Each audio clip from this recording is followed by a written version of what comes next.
magkakaroon tayo ng disgrasya kasi puro paunahan.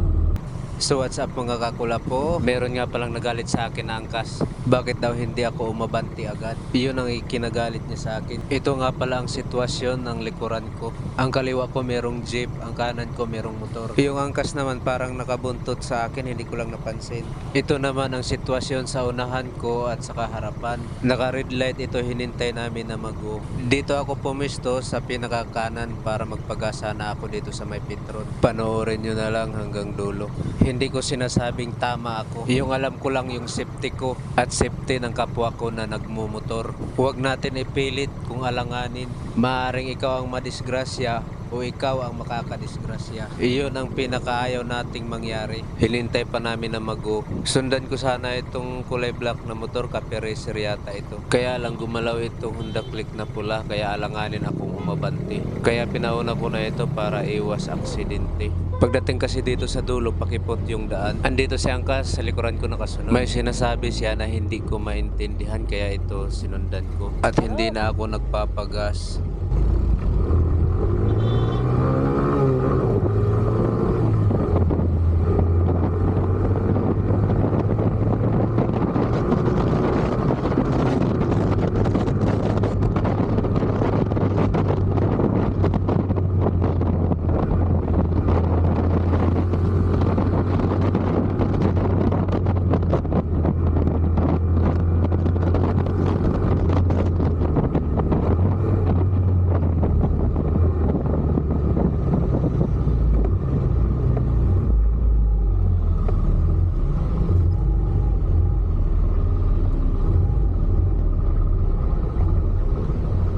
Dito ko siya naabutan at pinaliwanagan ko siya kung anong nangyari. Hindi kasi ako makaano kasi naipit ako. Una mo talaga, unahan mo yun. Hindi ako magipagsiksikan. Kung alam ko naman na kailangan magbigay tayo ng ikaw na maghintay ka. Kasi hindi ako makagalaw. Kaya magkakaroon tayo ng disgrasya kasi puro paunahan. Hindi tayo magbigayan. Sunod mo, buti mo nasa pagiging tayo. Maghintay ka na gumalaw yung nasa unahan mo. Kasi marami tayo eh. Kung wala kang kasunod, di sana nagpatiwang ka na to. Kasunod mo kami, umesa kaya ko. Oo.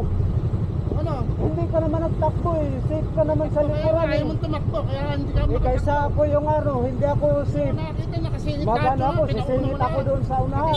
Hindi ako yung madisgrasya ngayon. Kasi kasalanan ko, sisingit ako. Hindi marunong eh. Anong hindi marunong? Anong hindi marunong? Kaya nga.